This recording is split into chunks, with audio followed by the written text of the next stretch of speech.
इस दिलचस्प कहानी की शुरुआत होती है डॉक्टर जेम्स अरांडा को दिखाते हुए, जो एक इंटरव्यू में उस भयानक हादसे के बारे में बात करते हैं जो 1 साल पहले सुपर मून की रात हुआ था। उस रात दुनिया भर में अरबों लोग चांदनी की चपेट में आते ही हिंसक म्यूटेशन का शिकार बन गए और भयानक जीवों में बदल गए। इंसानियत की नींव हिल गई थी, लेकिन असली डर इस बात का है कि ये घटना दोबारा होने वाली है। एक और सुपर मून अब आने ही वाला है। इंटरव्यूअर उनसे पूछता है कि ऐसा कैसे हुआ, लेकिन डॉक्टर जवाब देने के बजाय केवल इतना कहते हैं कि उस दिन कोई भी चांदनी में बाहर मत निकले और हर किसी के पास सर्वाइवल प्लान होना चाहिए। वो ये भी जोड़ते हैं कि लगातार हल खोजने की कोशिश हो रही है और इंसान इस संकट से बाहर निकलेगा। इसके बाद हम मिलते हैं वेस्ली मार्शल से, एक पूर्व सैनिक और मॉलिक्यूलर बायोलॉजिस्ट। वो अपनी भाभी लूसी और भतीजी एमा के साथ है। लूसी ने अपने पति को पिछले सुपर मून में खो दिया था और इस वक्त उसकी याद में श्रद्धांजलि दे रही है। भाई के अचानक खो जाने के बाद वेस्ली अब किसी भी हालत में हार मानने को तैयार नहीं। उसने ठान लिया है कि भाभी और भतीजी की हर हाल में रक्षा करेगा। इसके लिए वो घर को किले में बदल रहा है, दरवाजों को बैरिकेड कर रहा है, बाहर कई तरह के जाल बिछा रहा है, बाड़ को बिजली से लैस कर चुका है और एक मॉनिटरिंग सिस्टम भी लगा दिया है। दूसरी तरफ सारे पड़ोसी डरे हुए अपनी अपनी तैयारी में जुट गए हैं ताकि उस भयानक रात का सामना कर सके। उसी दौरान लूसी की पड़ोसन रीगन दरवाजे पर दस्तक देती है और एमा के लिए कैंडी छोड़ जाती है। जाते जाते लूसी भी उसे कुछ जरूरी सामान थमा देती है और कहती है कि अपना ख्याल रखना। इसी बीच वेस्ली अपने लापरवाह पड़ोसी कोडी के पास जाता है और उसे समझाता है कि वो स्ट्रीट पर टारगेट प्रैक्टिस बंद करे, क्योंकि बच्चों की जान जोखिम में पड़ सकती है और अभी अभी उसने उसके ईंधन के ड्रम पर गोली भी चला दी है। मगर कोडी लापरवाही से कहता है कि वो तो बस उस नर्क जैसी रात के लिए तैयारी कर रहा है जब हर किसी को खुद का सहारा बनना होगा। वापस आकर वेस्ली लूसी को बताता है कि घर पूरी तरह सील कर दिया गया है और सर्वाइवल रूल्स याद दिलाता है। किसी भी हालत में दरवाजा मत खोलना, शांति बनाए रखना और ध्यान आकर्षित करने से बचना। वो लूसी से कहता है कि अगर कभी हालात बिगड़े तो खुद को या एमा को बचाने के लिए बिना झिझक किसी पर भी गोली चला दे, चाहे सामने कोई भी क्यों न हो। इसके बाद वेस्ली अपनी भतीजी से विदा लेता है और समझाता है कि वो उनके साथ नहीं रह पाएगा, लेकिन भरोसा दिलाता है कि घर के अंदर कुछ भी घुसकर उन्हें चोट नहीं पहुंचा पाएगा। कमरे में अकेले वो रुकने को लेकर झिझकता है, लेकिन लूसी याद दिलाती है कि वैज्ञानिकों को उसकी जरूरत है। यही सोचकर वो जाने का फैसला करता है और लड़कियों को भीतर बंद करके निकल पड़ता है। सड़कों पर इस बीच अफरातफरी मची है। हर कोई सुरक्षित जगह पहुंचने की भागदौड़ में लगा है। दूसरी ओर एक प्रेस कॉन्फ्रेंस में वैज्ञानिक और सैन्य अधिकारी इकट्ठा होते हैं। डॉक्टर जेम्स उस टीम का परिचय कराते हैं जो इस दानवी मुसीबत का इलाज खोजने के लिए जी जान से मेहनत कर रही है और उसी टीम का अहम हिस्सा वेस्ली भी है। डॉक्टर बताते हैं कि उनकी टीम ने मॉन्सरेन नामक सीरम विकसित किया है जो मानव डीएनए के साथ मिलकर सुपर मून के प्रभाव को रोकने की क्षमता रखता है। वो ये भी कहते हैं कि आज की रात इस बीमारी की स्थायी दवा खोजने के लिए निर्णायक साबित होगी। अंत में सबको शुभकामनाएं देते हैं। उसी सुविधा केंद्र के अंदर वैज्ञानिक और सैन्य अधिकारी स्वयं सेवकों को टेस्ट सब्जेक्ट के रूप में आगे लाते हैं। उन्हें सीरम देकर उस रात की चांदनी में परखा जाना है ताकि पता चल सके कि ये वास्तव में काम करता है या नहीं। उन्हीं में से एक है माइल्स, वैज्ञानिक एमी का पति। उसे मजबूत जंजीरों से जकड़कर एक विशाल पिंजरे में बंद कर दिया जाता है। सूरज ढलते ही पूरी आबादी डर के साए में काउंटडाउन शुरू कर देती है। वेस्ली और उसकी टीम के बाकी सदस्य खास सूट पहनते हैं ताकि सुपर मून की रोशनी से होने वाले म्यूटेशन से बचे रहें और टेस्ट सब्जेक्ट्स के पास पहुंचते हैं। माइल्स के अलावा वहां एक महिला और 2 पुरुष भी मौजूद हैं। जैसे जैसे काउंटडाउन खत्म होता है, वैज्ञानिक पूरी तैयारी में जुट जाते हैं। तभी महिला घबरा जाती है, कहती है कि उसने अपना इरादा बदल लिया है और अब बाहर जाना चाहती है, लेकिन देर हो चुकी है। अचानक टेस्टिंग शेड की छत खुलती है और आकाश में पूरा चांद झलक उठता है। पल बेहद तनावपूर्ण हो जाता है, मगर हैरानी की बात ये होती है कि किसी भी स्वयं सेवक का रूपांतरण नहीं होता। इससे लगता है कि सीरम सफल रहा है। वैज्ञानिकों के चेहरों पर राहत और उत्साह लौट आता है और वे अगले चरण की तैयारी करने लगते हैं। उधर लूसी की गली में एक काली परछाई तेजी से गुजरती है, जिससे कोडी और लूसी दोनों सतर्क हो जाते हैं। घरों की बत्तियां झपकने लगती है और माहौल और भी डरावना हो उठता है। लूसी मॉनिटर पर नजर डालती है, मगर सब सामान्य दिखाई देता है। वही रीगन अपने घर पर माँ को पुकारती है, लेकिन कोई जवाब नहीं मिलता। अचानक उसकी सांसें तेज होने लगती है और घबराहट में वो पीछे मुड़ती है, जहाँ एक दैत्याकार परछाई हमला करने को तैयार खड़ी होती है। इस बीच टेस्टिंग विंग में डॉक्टर जेम्स स्वयं सेवकों के बीच आते हैं और वेस्ली उन्हें दिखाता है कि सीरम ने कैसे म्यूटेशन को रोका है। वेस्ली कहता है कि ये म्यूटेशन शायद किसी तरह की सुप्त रक्षा प्रतिक्रिया है जिसे सुपर मून सक्रिय कर देता है। जेम्स पूछते हैं कि ये सब अभी क्यों शुरू हुआ, लेकिन वेस्ली के पास उस सवाल का जवाब नहीं। लेकिन तभी अचानक माइल्स के शरीर में कुछ अजीब होने लगता है और उसका रूपांतरण शुरू हो जाता है। डॉक्टर जेम्स तुरंत आदेश देते हैं कि उस पर सीरम छिड़का जाए, मगर माइल्स, जिसकी एक बाह पर पहले ही फर उग चुका होता है, मशीन को पकड़कर दूर फेंक देता है। देखते ही देखते माहौल अराजक हो जाता है और बाकी तीनों स्वयंसेवक भी बदलने लगते हैं। पूरी सुविधा का सिस्टम गड़बड़ा जाता है और एमी लगातार चिल्लाती है कि छत तुरंत बंद करो, लेकिन बिजली फेल होने से ऐसा करना संभव नहीं। जब चारों तरफ हाहाकार मच जाता है और स्वयंसेवक दैत्याकार जीवों में बदल जाते हैं, वेस्ली समझ जाता है कि माइल्स पूरी तरह एक्सपोज हो चुका है और अब उसका रूपांतरण रोकना नामुमकिन है। वो ट्रैंक्विलाइजर देने की कोशिश करता है, मगर बेअसर साबित होता है। माइल्स पूरी तरह से म्यूटेट होकर एक वैज्ञानिक पर हमला करता है और फिर भाग निकलता है। इस अराजकता के बीच वेस्ली घायल साथी को उठाकर सुरक्षित जगह ले जाने की कोशिश करता है, लेकिन एक और वैज्ञानिक घबराहट में इधर उधर गोलियां चलाने लगता है। नतीजा ये होता है कि वो गलती से एक और पिंजरे में बंद दैत्य को आजाद कर देता है। पिंजरों से छूटे वेयरवुल्फ अंदर ही अंदर वैज्ञानिकों का सफाया कर देते हैं, यहाँ तक कि वही वैज्ञानिक भी मारा जाता है जो गोलियां चला रहा था। कुछ वैज्ञानिकों को सेना के जवान बाहर निकालने की कोशिश कर रहे हैं, जबकि एमी भागते भागते वेस्ली और उसके घायल साथी से टकरा जाती है। तभी कॉरिडोर से एक भयंकर गर्जना सुनाई देती है और वे रास्ता बदलकर एक और कमरे में घुस जाते हैं। दरवाजा बंद करने में वे किसी तरह कामयाब होते हैं, जबकि दैत्य ठीक पीछे तक पहुंच चुका होता है। उधर लूसी कैमरों पर दैत्याकार हलचल देखकर सिहर उठती है। कोडी पहले से तैयार बैठा है और पेड़ पर दिखे एक जीव पर निशाना साधकर गोलियां चलाने लगता है। इस बीच वेस्ली का घायल साथी दम तोड़ देता है। एमी कहती है कि उन्हें यही रुकना चाहिए जब तक मदद न आ जाए, लेकिन वेस्ली साफ कह देता है कि मदद आने वाली नहीं और अगर वे रुके तो मर जाएंगे। एमी याद दिलाती है कि बाहर निकलने का मतलब चांदनी में आना है और तब वे भी राक्षस बन जाएंगे। वेस्ली जवाब देता है कि वे सीरम का इस्तेमाल करके इसे रोक सकते हैं। कोडी अब भी बाहर पर नजर गड़ाए बैठा होता है कि अचानक खिड़की तोड़कर एक भारी भरकम फ्रीजर उसके ऊपर आ गिरता है और वो दूर जा पटकता है। इससे बुरी बात ये होती है कि वो सीधे चांदनी में आ जाता है और उसका रूपांतरण शुरू हो जाता है। दूसरी ओर वेस्ली और एमी सावधानी से रास्ता बदलते हुए सुविधा केंद्र में आगे बढ़ते हैं। दैत्यों से बचते बचाते एक कमरे तक पहुंचते हैं और जितना संभव हो सके हथियार और सामान इकट्ठा कर लेते हैं। वेस्ली घड़ी सेट कर देता है ताकि सीरम का असर, जो लगभग 1 घंटे तक रहता है, बेकार न जाए, और साफ कहता है कि अगर उनमें से कोई बदल गया तो दूसरा अकेले आगे बढ़े। बाहर निकलते ही उनका सामना रूपांतरित माइल से हो जाता है। वेस्ली गोली चलाने ही वाला होता है कि एमी उसे रोकती है और गैस कंटेनर पर निशाना साधकर विस्फोट करती है, जिससे माइल्स अस्थायी रूप से सुन्न हो जाता है। दोनों किसी तरह भागकर एक कार में बैठते हैं और वहां से निकल पड़ते हैं। वेस्ली का अब एक ही लक्ष्य है, लूसी के घर पहुंचना। रास्ते में वो फोन मिलाकर हालचाल पूछता है। लूसी बताती है कि उसने कैमरों पर देखा कि एक वेयरवुल्फ कोडी के घर में घुस चुका है। तभी अचानक बाहर से कोई उसकी मदद के लिए पुकारता है। ये रीगन है जो चिल्ला रही है और अपने ऊपर एक तिरपाल डाले हुए है, इसलिए उसका रूपांतरण नहीं हुआ। लूसी दहशत में उसे बचाना चाहती है, मगर जानती है कि ये बेहद बड़ा जोखिम है। फोन पर वेस्ली घबराहट में चिल्लाता है कि किसी भी हालत में दरवाजा मत खोलना और नियमों को याद रखो। मगर लूसी अपने पड़ोस की बच्ची को इतनी असुरक्षित हालत में देखकर खुद को रोक नहीं पाती। वो कैमरे के साउंड सिस्टम से रीगन को कहती है कि शांत रहो, लेकिन देर हो चुकी होती है।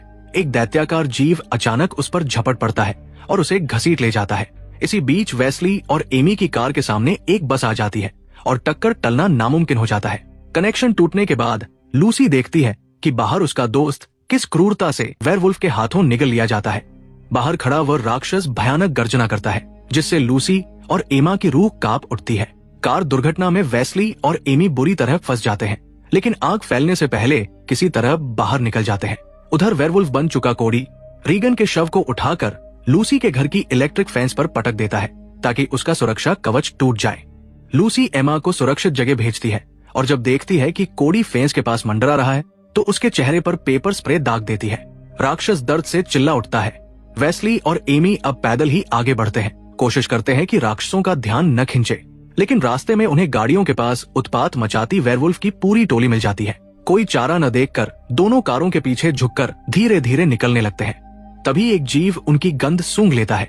वेस्ली तुरंत एमी को खींचकर एक कार के नीचे ले जाता है, उम्मीद करता है कि इतने सारे महक में उनकी मौजूदगी दब जाएगी। वह जीव कार की खिड़कियां तोड़कर तलाश करता है और फिर पास आकर जमीन सूंघता है। पल भर के लिए लगता है कि उसने पहचान लिया है, लेकिन वो वहां से लौट जाता है। दूसरी ओर कोडी अपनी आंखों की जलन कम करने के लिए पानी उड़ेलता है और जैसे ही ठीक होता है एक भयंकर हुआकार छोड़ता है। लूसी और भी सहम जाती है। उधर वेस्ली और एमी समझते हैं कि खतरा टल गया है और कार के नीचे से निकलते हैं, मगर तभी उनकी घड़ी बीप करने लगती है। 1 घंटा पूरा हो गया है और सीरम का असर अब खत्म होने वाला है। आवाज सुनते ही पास के सभी वेयरवुल्फ फिर से सक्रिय हो जाते हैं। दोनों जान बचाने के लिए भागते हैं, लेकिन राक्षस उनके पीछे पड़ जाते हैं। भागते भागते उन्हें एक सुपरमार्केट का गेट बंद होता दिखाई देता है और वे अंदर घुसने की कोशिश करते हैं। गेट के भीतर खड़ा एक लड़का उन्हें देख लेता है और जल्दी से अंदर खींच लेता है। अंदर पहुंचते ही अचानक नकाबपोश लोग उन पर हमला कर देते हैं। एमी को चाकू से काबू में कर लिया जाता है। वेस्ली और एमी उन्हें समझाने की कोशिश करते हैं कि वे वैज्ञानिक हैं और इलाज ढूंढने पर काम कर रहे हैं, मगर उनमें से एक कहता है कि कोई इलाज नहीं है और पूछता है कि उन्हें राक्षसों के हवाले क्यों न कर दिया जाए। वेस्ली साफ कह देता है कि वो बस अपने परिवार तक पहुंचना चाहता है और इसके लिए उसे सुपरमार्केट के नीचे बने टनल्स का इस्तेमाल करना होगा। कुछ सोचने के बाद मुखौटाधारी उन्हें टनल के दरवाजे तक ले जाने को तैयार हो जाता है, मगर चेतावनी देता है कि आगे उन्हें खुद ही रास्ता तय करना होगा। उसी वक्त लूसी कैमरों पर देखती है कि बाहर की गली अब पूरी तरह दैत्यों से भर गई है और ये जीव अब यूं ही भटक नहीं रहे, बल्कि संगठित होकर कुछ बड़ा करने की तैयारी में दिख रहे हैं। वेस्ली और एमी धीरे धीरे टनल में आगे बढ़ते हैं। रास्ते में एक भारी गेट बंद मिलता है तो वेस्ली उसे गोली से तोड़ने की तैयारी करता है, लेकिन इससे पहले ही पीछे से एक दैत्याकार जीव उन पर झपट पड़ता है।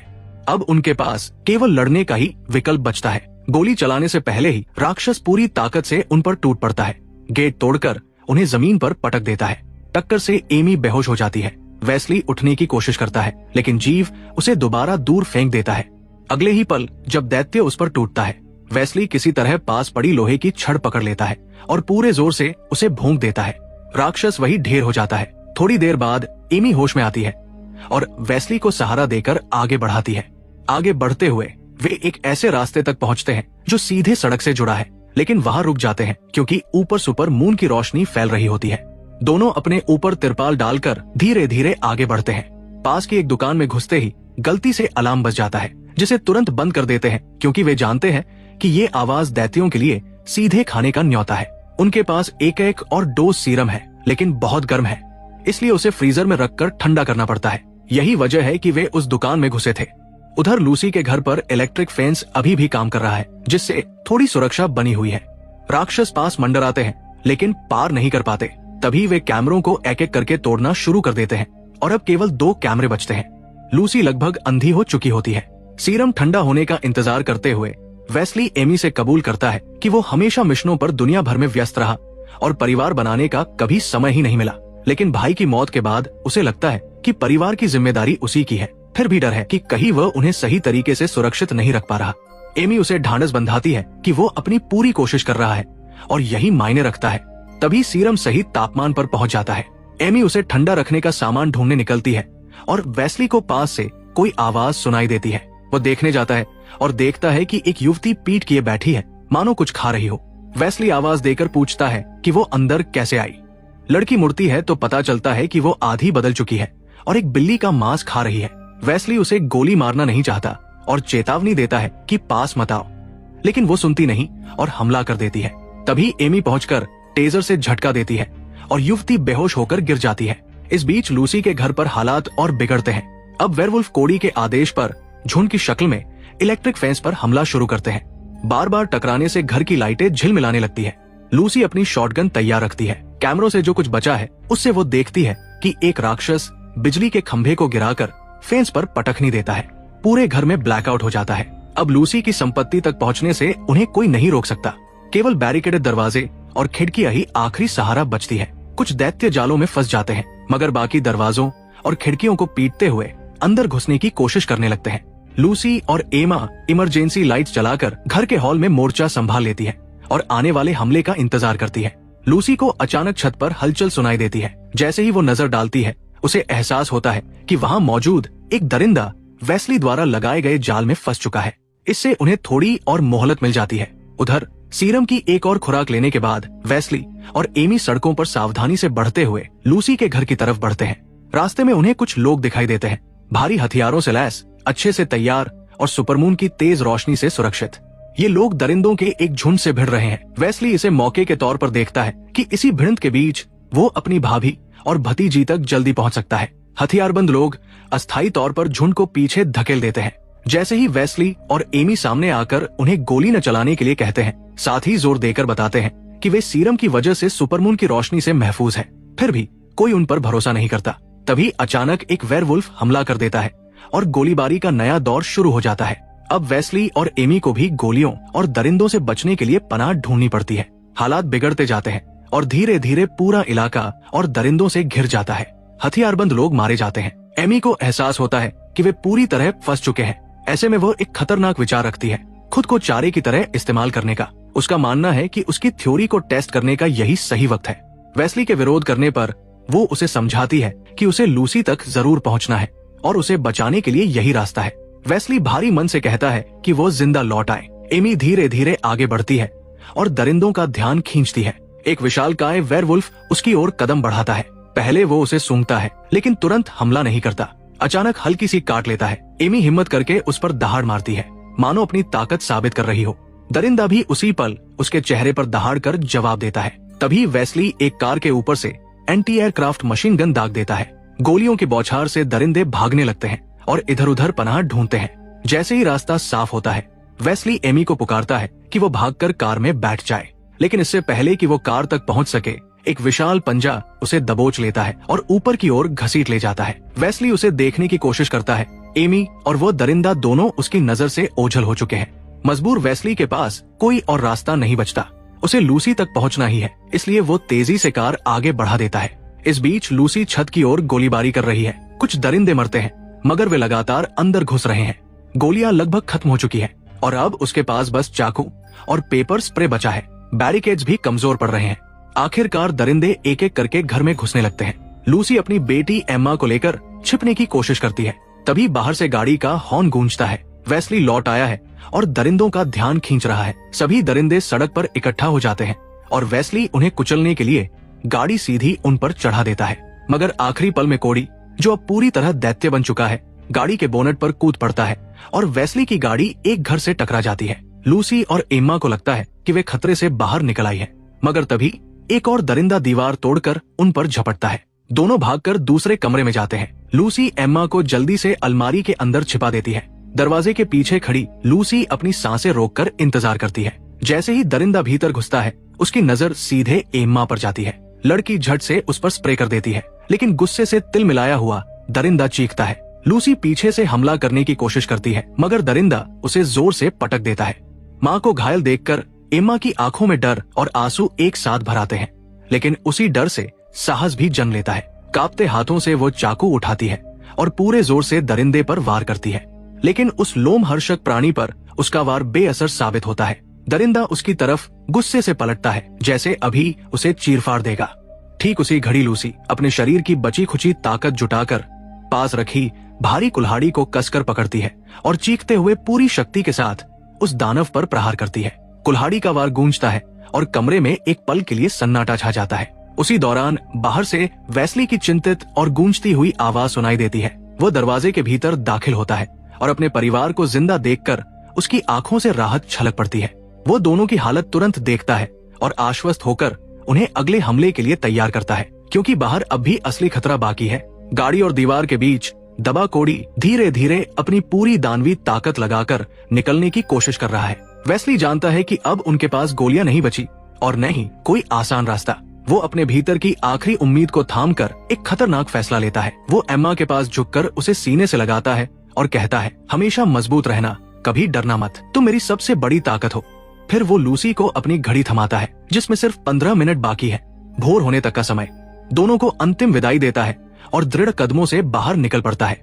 जैसे ही वेस्ली बाहर आता है, सीरम का असर पूरी तरह खत्म हो चुका होता है। उसकी हड्डियां टूटती और मांस फटता हुआ बदलने लगता है।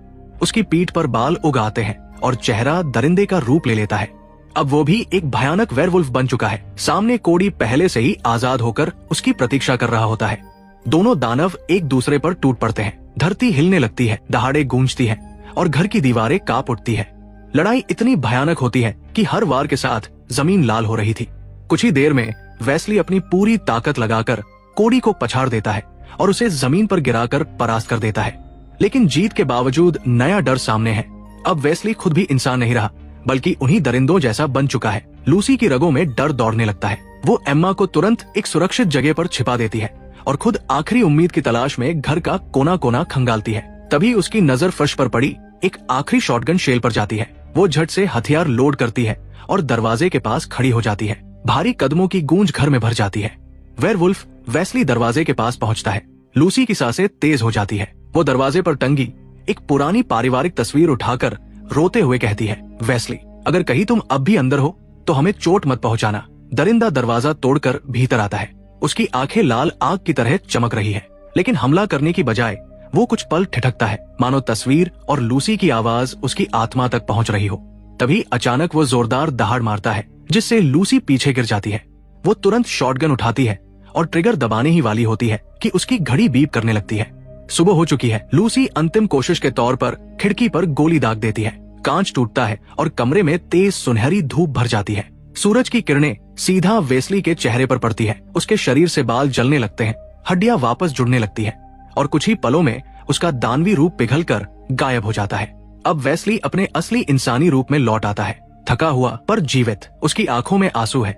सामने लूसी और एम्मा को सुरक्षित देखकर वो मुस्कुराता है। परिवार फिर से एक हो जाता है। एक लंबी रात का भयावह सफर सूरज की रोशनी के साथ खत्म होता है और यही इस रोमांचक कहानी का समापन होता है। और ऐसी ही अद्भुत कहानियों के लिए चैनल से जुड़े रहिए।